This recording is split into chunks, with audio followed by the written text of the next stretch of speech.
ನಾನು ನಿಮ್ಮ ಮನೆಗೆ ಬರಬೇಕು ಅಂದ್ರು. ಒಂದೇ ಸಲ ನಂಗೆ ಆಶ್ಚರ್ಯ ಆಯ್ತು. ಮಾಮ ನೀವು ನಮ್ಮನೆಗೆ ಬರ್ತೀರಾ ಅಂದೆ. ಯಾಕೆ ಅಂದ್ರೆ ಒಂದು ದೇವಸ್ಥಾನದ ಅರ್ಚಕರು, ಜೊತೆಗೆ ಅತ್ಯಂತ ಉತ್ಕೃಷ್ಟ ಸ್ಥಾನದಲ್ಲಿರುವಂಥವ್ರು, ಒಂದು ಟಿವಿ ಆರ್ಟಿಸ್ಟು, ಅದಾಗ್ಲೇ ಕರ್ನಾಟಕದಾದ್ಯಂತ ಒಳ್ಳೆ ಹೆಸರು ಮಾಡಿರುವಂಥ ವ್ಯಕ್ತಿ, ವ್ಯಕ್ತಿತ್ವದಲ್ಲೂ ಕೂಡ ಮೇರು ಪಂಕ್ತಿಯಲ್ಲಿರುವಂಥವ್ರು. ನಾನು ಯಾರು ಗೊತ್ತಿಲ್ಲ. ಈಸ್ ಫಸ್ಟ್ ನನ್ನ ಅವ್ರ ಪರಿಚಯ ಇರೋದು. ನನಗೆ ಅವ್ರ ಪರಿಚಯ ಇದೆ, ಅವ್ರಿಗೆ ನನ್ ಪರಿಚಯ ಇಲ್ಲ. ಯಾರು ಏನು ಗೊತ್ತಿಲ್ಲ, ನಿಮ್ ಮನೆಗ್ ಬರ್ಬೇಕು ಅಂದ್ರೆ ನಂಗೊಂದ್ ರೀತಿ ಆಶ್ಚರ್ಯ ಆಯ್ತು. ಹೌದಾ ಮಾಮ ಮನೆಗ್ ಬರ್ತೀರಾ ನಮ್ಮ ಮನೆಗೆ?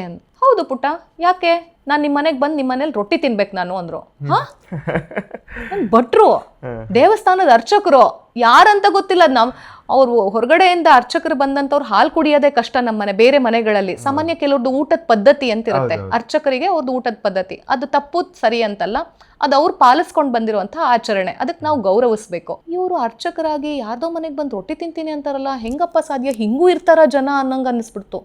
ರೊಟ್ಟಿ ತಿಂತೀರಾ ಮಾಮ ಅಂದೆ. ಹ್ಞೂ ನಾಳೆ ಬರ್ತೀನಿ, ರೊಟ್ಟಿ ತಿಂತೀನಿ ನಿಮ್ಮ ಮನೆಗೆ ಬಂದು ಅಂದರು. ನನಗೆ ಅಲ್ಲಿಂದ ಕುತೂಹಲ ಮೂಡ್ತು. ಇವ್ರು ಸಾಮಾನ್ಯ ಅಲ್ಲ, ಎಷ್ಟು ಎಲ್ಲರನ್ನೂ ಸಮಾನ ಭಾವದಲ್ಲಿ ಕಾಣ್ತಾ ಇದ್ದಾರೆ, ಎಷ್ಟು ಗೊತ್ತಿಲ್ದಿರೋ ಅಂಥವ್ರಿಗೆ ಕೂಡ ಎಷ್ಟು ಪ್ರೀತಿಯನ್ನು ಬೊಗ್ಸೆ ಎತ್ತು ಹಂಚ್ತಾ ಇದ್ದಾರೆ. ಇಷ್ಟು ಪ್ರೀತಿ ನಾನು ಯಾರಿಂದಲೂ ಕಂಡೇ ಇಲ್ವಲ್ಲ. ಗೊತ್ತಾದ ಮೇಲೆ ಪ್ರೀತಿ ಹಂಚ್ಕೊಳ್ಳೋದು ಬೇರೆ, ಗೊತ್ತಿಲ್ಲದೆ ಪ್ರೀತಿ ಹಂಚ್ಕೊಳ್ಳೋದು ಅಂತಂದರೆ ಹೀಸ್ ಸಮಥಿಂಗ್ ಅಮೇಝಿಂಗ್ ಅಂತ ಹೇಳಿ ಅನ್ನಿಸ್ತು. ಸರಿ ಮಾಮ, ನಾಳೆ ಹಂಗಾರೆ ನಾನು ಚಿತ್ರಾನ್ನ ಮಾಡ್ಕೊಂಡು ಬರ್ತೀನಿ, ತಿಂತೀರಾ ಅಂತಂದೆ. ರೊಟ್ಟಿನೇ ಬೇಕು ಅಂದ್ರೆ ಅವ್ರ ಮನೆಗೆ ಬರ್ತಾರಾ ಅಂದ್ರೆ ಗೊತ್ತಿರ್ಲಿಲ್ವಲ್ಲ. ನಂಗೊಂದು ಪರೀಕ್ಷೆ, ಟೆಸ್ಟ್ ಮಾಡ್ಬೇಕಲ್ಲ. ಶಿಷ್ಯ ಗುರುನ್ ಫಸ್ಟ್ ಟೆಸ್ಟ್ ಮಾಡ್ತಾನಂತೆ.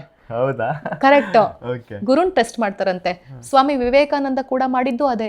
ಸ್ವಾಮಿ ವಿವೇಕಾನಂದರು ರಾಮಕೃಷ್ಣ ಪರಮಹಂಸರನ್ನ ಅದಕ್ಕೋಸ್ಕರನೇ ಪ್ರಶ್ನೆ ಕೇಳಿದ್ದು, ದೇವರಿದ್ದಾನ ಅಂತ ಹೇಳಿ, ಟೆಸ್ಟಿಂಗಿಗೋಸ್ಕರನೇ.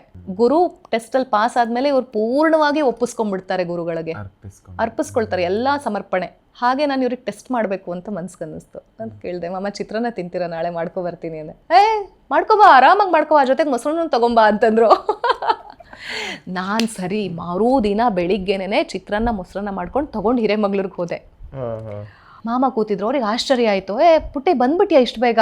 ಬಾ ಅಂತ ಹೇಳಿ ಬಾಕ್ಸ್ ತಗೊಂಡು ಹೋಗಿದ್ದನ್ನ ತಟ್ಟೆ ತೊಗೊಂಡು ಬಂದು ಅದಕ್ಕೆ ಚಿತ್ರಾನ್ನ ಮೊಸರನ್ನ ಎಲ್ಲ ಹಾಕೊಂಡು ತಿನ್ನಕ್ಕೆ ಕೂತ್ಕೊಳ್ಳೋಕೆ ಶುರು ಮಾಡಿದ್ರು. ನನಗೆ ಫುಲ್ಲು ಡಿಸ್ಟಿಂಕ್ಷನಲ್ಲಿ ಪಾಸ್ ಆಗೋಗ್ಬಿಟ್ರಲ್ಲ, ಎಷ್ಟು ಆರಾಮಾಗಿ ಊಟ ಮಾಡ್ತಿದಾರಲ್ಲ, ಎಷ್ಟು ಚೆನ್ನಾಗಿ ಎಲ್ಲರ ಜೊತೆಗೆ ಹೊಂದ್ಕೊಂತಾರೆ. ಅರ್ಚಕರಾಗಿ, ಇಷ್ಟು ದೊಡ್ಡ ಮೇರು ವ್ಯಕ್ತಿತ್ವದವರಾಗಿ, ಫೇಮಸ್ ಪರ್ಸನಾಲಿಟಿ, ಸಿಂಪ್ಲಿಸಿಟಿ. ಆಮೇಲೆ ಅವಾಗೆಲ್ಲ ಟಿವಿಲಿ ಬರ್ತಿರೋರು ಅಂತಂದ್ರೆ ಅವರು ನಾವು ನೋಡೋವಾದ ಇದೇ ಬೇರೆ. ಯೂಟ್ಯೂಬ್, ಫೇಸ್ಬುಕ್ ಅವೆಲ್ಲ ಇರ್ಲಿಲ್ಲ. ಟಿವಿಲಿ ಬರ್ತಿರೋರು ಅಂತಂದ್ರೆ ಗ್ರೇಟ್ ಫೀಲು. ಅಯ್ಯೋ ಇಷ್ಟೊಂದು ಸಿಂಪಲ್ಲ ಇವರು ಅಂತೇಳಿ ಅನ್ನಿಸ್ಬಿಡ್ತು. ಅಲ್ಲಿಂದ ನನಗೆ ಅವ್ರ ಮೇಲೆ ಒಂದು ಕುತೂಹಲ ಶುರುವಾಯಿತು.